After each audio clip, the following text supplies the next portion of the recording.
Hello student, আজকে তোমাদের philosophy third সেমিস্টারের হ্যাঁ প্রথম অধ্যায় নিয়ে আলোচনা করব।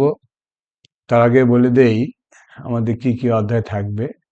প্রথম অধ্যায় থাকবে দ্রব্য, দ্বিতীয় অধ্যায় থাকবে কার্যকরণ, তৃতীয় অধ্যায় থাকবে দেহ মন সমস্যা, চতুর্থ অধ্যায় থাকবে বেদান্ত দর্শন সম্পর্কে প্রাথমিক ধারণা, তারপরে থাকবে আত্মহত্যা ও কৃপাহত্যা, তারপরে থাকবে পরিবেশবিদ্যা, পরিবেশ নীতিবিদ্যা, সমাজ দর্শন, রাষ্ট্র দর্শন। তা আজকে তোমার স্ক্রিনে দেখতে পাচ্ছ, এই যে আমার মোবাইল নাম্বার দেওয়া আছে।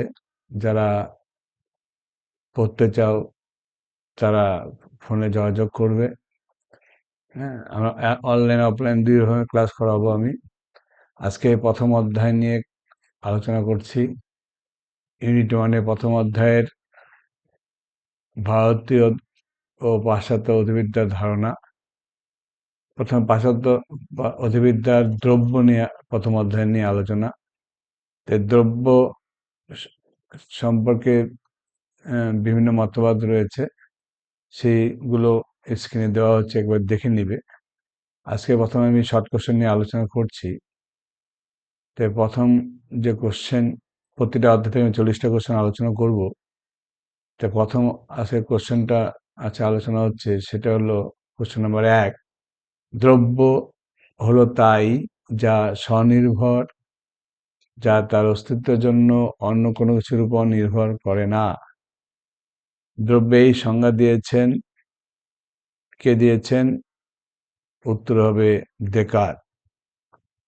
হ্যাঁ, ডেকার্ট এই কথাটা বলেছেন। শূন্য থেকে ডেকার্ট উত্তরটা হবে এখানে। তোমাদের আমি কালারটা কালারটা কোথায় গেল?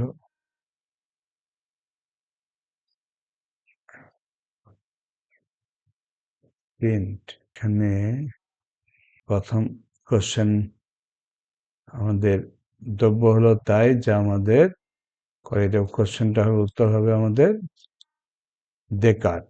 এই হলো আমাদের রায়চিহ্ন দিচ্ছি তোমাদের, ডেকার্ট। 2 নম্বর কোশ্চেন হবে, শূন্য থেকে কোনো গুণের উৎপত্তি হতে পারে না। এই কথাটা কে বলেছেন? এটাও বলেছেন হলো ডেকার্ট।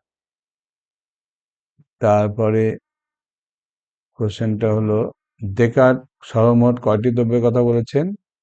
উত্তর হবে 3টি দ্রব্য। তবে প্রিন্সিপালস অফ ফিলোসফি গ্রন্থের লেখক কে? এটা হবে ডেকার্ট। তারপরে বিবৃতি ও কারণ, এক্ষেত্রে জড়দ্রব্য, চেতনদ্রব্য বা আত্মাকে ডেকার্ট সাপেক্ষ দ্রব্য বলেছেন। কথাটা সত্য কথা। এই দুটি দ্রব্য ঈশ্বর দ্বারা সৃষ্ট, ঈশ্বর নিয়ে, এটাও সত্য কথা। তাহলে কোনটা হবে উত্তর? এই হবে বি নম্বর উত্তরটা হবে। এ আর উভয় সত্য এবং সঠিক ব্যাখ্যা। তারপর 6 নম্বর কোশ্চেন, ড্যাশ হলেন দ্বৈতবাদী দার্শনিক। এটা হবে ডেকার্ট। ডেকার্ট হলেন দ্বৈতবাদী দার্শনিক। 7 নম্বর কোশ্চেন কি, জড় ও মন স্বতন্ত্র দ্রব্য, তারা দুটি পরস্পর নির্ভরশীল দ্রব্য। কথাটা কে বলেছেন? এটাও বলেছেন হলো ডেকার্ট। হ্যাঁ, এটা উত্তর হবে ডেকার্ট। ডেকার্টের মতে জড়দ্রব্য আবশ্যিক ধর্ম কি? জড়দ্রব্য হলো কি হবে? বিস্তার ও বিস্তৃতি। বিস্তার বা বিস্তৃতি একই জিনিস। চেতন দ্রব্যের আবশ্যিক ধর্ম কি হবে? ডেকার্টের মতে এটা হবে চেতনা। চেতন দ্রব্য মানে কি হবে? চেতনা। জড়দ্রব্য ও চেতনার আবশ্যিক ধর্ম ছাড়া কতগুলি গুণ বা পর্যায় বা রূপান্তর থাকে। কথা কে বলছেন? ডেকার্ট। এটা কি বলছেন? ডেকার্টই বলছেন। উত্তরটা হবে ডেকার্ট।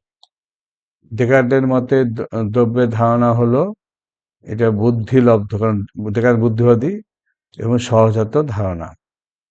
তারপরে কি আছে, জড় বা দেহ এবং আত্মা বা মনের সম্পর্ক ব্যাখ্যা করতে গিয়ে ক্রিয়া প্রতিক্রিয়া মিথস্ক্রিয়াবাদ প্রচার করেন কে? ডেকার্ট। এটা হবে ডেকার্ট। তারপরে কি হবে, কে ঈশ্বরকে উচ্চমানের পরম দ্রব্য ও জড় ও চেতনকে নিম্নমানের বলেছেন? এটা হবে ডেকার্ট। তারপরে ড্যাশ ও ড্যাশ দেখানোর মতো সাপেক্ষ হবে। কে কে? তার হবে জড়দ্রব্য আর আত্মদ্রব্য, এই দুটো হবে সাপেক্ষ দ্রব্য। কে বলেন ঈশ্বর নিত্য স্বয়ংসম্পূর্ণ হওয়া সত্ত্বেও ঈশ্বর কোনো রূপান্তর বা বেকার নেই? কে বলছে? এটা ডেকার্ট। তারপরে সত্য মিথ্যা, তো এখানে বলছে প্রথম ক, দেখার বলছে জড় মন পছন্দ নির্ভরশীল না, কথা সত্য, দুজন আলাদা, এটা সত্য কথা। তারপর খ হবে দেখার দুটি দ্রব্য, এটা মিথ্যা কথা। দেখার তিনটি দ্রব্যের কথা বলছেন। দেখাটার মধ্যে প্রতি দ্রব্যের বিকার রূপান্তর থাকে, হ্যাঁ, কোনো ঈশ্বরতা থাকে না, তাহলে এটা মিথ্যা হবে। দেখার ঈশ্বরকে একমাত্র পরম দ্রব্য বলেছেন, এটা সত্য হবে। তার উত্তর কোনটা হবে এখানে? উত্তর হবে সত্য, মিথ্যা, মিথ্যা, সত্য। তো উত্তর হবে সি, সি উত্তর হবে। তবে কে বলেন দ্রব্য বলতে আমি তাকেই বুঝি যা স্বনির্ভর স্ববেদ। স্ববেদ্য কথা যদি থাকে পরীক্ষায়, কি উত্তর হবে? স্পিনোজা। উত্তর কি হবে এখানে? স্পিনোজা। ঠিক আছে। ইথিস গ্রন্থের রচয়িতাকে, এটা হবে হবে স্পিনোজা। ইথিস গ্রন্থ কে রয়েছে? স্পিনোজা। অদ্বৈতবাদী দর্শন কাকে বলে? স্পিনোজাকে। কারণ স্পিনোজা দ্রব্য এক বলছে, তাই অদ্বৈতবাদী বলা হয়। কে কে বলেন জগতের অন্তর্গত খণ্ডিত ও সীমিত চেতনা, মন ও জড় বস্তু সমূহ দ্রব্য বা ঈশ্বরের বিভিন্ন অবস্থা বা প্রকার। ঈশ্বরের বিভিন্ন অবস্থা প্রকার কথাটা কে বলছিল? স্পিনোজা। এটা মাথায় রাখতে হবে, এটা স্পিনোজা হবে, উত্তরটা হবে স্পিনোজা। কার মত অনুসারে দ্রব্য এক অদ্বিতীয়? এটা স্পিনোজা। দ্রব্য এক বলছে কে? স্পিনোজা বলেছে। কে বলেন সবকিছু ঈশ্বর, ঈশ্বর সবকিছু? এটাও স্পিনোজাই বলছে। উম, এই জন্য তাকে কি বলা হয়? সর্বস্ববাদী বলা হয়। তো সর্বস্ববাদী দর্শন কি হবে? স্পিনোজা। 24 নম্বরকে দ্রব্য বা ঈশ্বরের অবস্থা প্রকার, এটা কে বলছে তাহলে? এটা হবে প্রকার সমূহকে সমৃদ্ধভাবে স্পিনোজা এতে কি বলছে? সৃষ্ট দ্রব্য। দ্রব্য কি এটা হবে? সৃষ্ট দ্রব্য। হ্যাঁ, এটা হবে উত্তর, সৃষ্ট দ্রব্য। সৃষ্ট প্রকৃতি, দ্রব্যটাকে প্রকৃতি বলা হচ্ছে, প্রকৃতি দ্রব্য। এবার কেবল মধ্যে ঈশ্বরকে দ্রব্য রূপে স্বীকার করেছেন কে? হ্যাঁ, ঈশ্বর একমাত্র দ্রব্য কে বলছে? এটা হলো স্পিনোজা। তারপরে স্তম্ভ মিলাও। দ্বৈতবাদী কে? দ্বৈতবাদী হলো ডেকার্ট। ভৌতবাদী কি হবে? ভৌতবাদী হবে লাইবনিস। অদ্বৈতবাদী কি হবে? স্পিনোজা। সংশয়বাদী কি হবে? হিউম। হয়ে গেল। তারপর 27 নম্বর কোশ্চেনকে দ্রব্য ঈশ্বর প্রকৃতি, এটা কে বলছে? স্পিনোজা। দ্রব্য এটাই ঈশ্বর, একটাই ঈশ্বর। সমীকরণটা কি হবে তাহলে? এই ডি নম্বর, দ্রব্য ঈশ্বর প্রকৃতি। মানে 27 উত্তর 28 দেওয়া আছে। 29 কি হবে? বুদ্ধিবাদী দার্শনিক স্পিনোজা কয়টি দ্রব্যের কথা বলছেন? কেবল একটি দ্রব্যের কথা বলেছেন। আত্মসাকারিতা কে বলছে? আত্মসাকারিতা থাকলে কার কথা হবে? লাইবনিস। উত্তর কি হবে এখানে? লাইবনিস হবে উত্তরটা।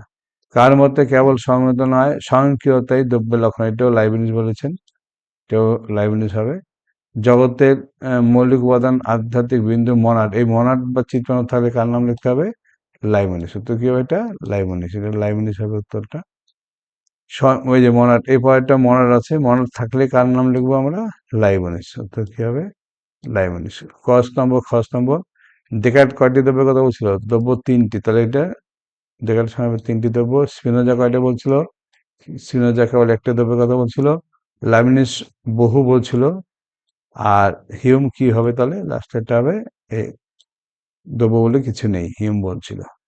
তাই উত্তর এখানে অপশন কোনটা হবে তাহলে হিসাবে? তাই হিসাবে হবে কয়ের, কয়ের 4, ক্ষয়ের 3, কয়ের 4, ক্ষয়ের 3, তার উত্তর হবে বি নম্বর অপশনটা। তবে 35 নম্বর উত্তরকে কার মতো দ্রব্য মনাড চিৎপন্ন, মনাড বা চিহ্ন থাকলে কার নাম লিখতে বললাম আমি এখনই? লাইবনিস। ঠিক আছে। তারপরে কি হচ্ছে? সহজাত বা মনজাত, এটা কে বলছে? এটাও বলছে লাইবনিস। মনাড বা মনোজাত কি হচ্ছে? মনাড মানে মনোজাত, এটা লাইবনিস। এবার কি বলছে কথাটা? উদ্ভিদ বা মর চিৎপাদন, এটা কে বলছে? এর কার সঙ্গে কার হবে এখানে? লিখে রাখো, উদ্ভিদ বা মনাড। তো উদ্ভিদ বা মনাড, এটা হবে তোমার 1-2, একের সঙ্গে কি হবে? 2 সুপ্ত। তারপরে ক্ষয়ের সঙ্গে কি হবে? এটা হবে 4 ইতর প্রাণী, আত্মা চিত চিত পরমাণু। মানুষ, গয়ের সঙ্গে কি হবে? মানুষ হবে বিচারশীল। মানুষ কি? বিচারশীল চিৎপরমাণু। আর ঈশ্বর কি? ঈশ্বর হলো সর্বশ্রেষ্ঠ চিৎপরমাণু। গেল। তারপরে হলো কি? 48। হ্যাঁ, তো 38 কি হবে? ঈশ্বর মনাড, এই মনাড থেকে কার নাম লিখতে বললাম এখনই? লাইবনিস। শেষ। এবার বিবৃতির কারণটা দেখো, বিবৃতির কারণটা কি হবে? দেখো এখানে লাইবনিস বহুত্ববাদী, কথাটা সত্য। লাইবনিস এটা কি বলছে তাহলে? তো উত্তর কি হবে তাহলে এখানে? এখানে হবে এ সত্য, এই উত্তর হবে এ সত্য, বি আর এ সঠিক ব্যাখ্যা। 40 নম্বর লাস্ট কোশ্চেন। কে বলেন এই জগৎ সম্ভাব্য সকল জগতের মধ্যে সর্বোত্তম জগৎ? দেখিয়ে হবে তাহলে এটা উত্তর, এটা হবে লাইবেনিস। এটা কে বলছে? লাইবেনিস। ঠিক আছে, আমরা 40টা কোশ্চেন উত্তর দিলাম। ঠিক আছে, আজকে এটুকুই থাকলো। হ্যাঁ, সামনের দিন আমি আরো প্রতিটা অধ্যায় থেকে 40টা করে কোশ্চেন আলোচনা করব। তারপরে আমরা মডেল সেট নিয়ে আলোচনা করব। হ্যাঁ, তাই আজকে এই প্রথম অধ্যায় হলো। হুম, তা আজকে এই পর্যন্ত থাক।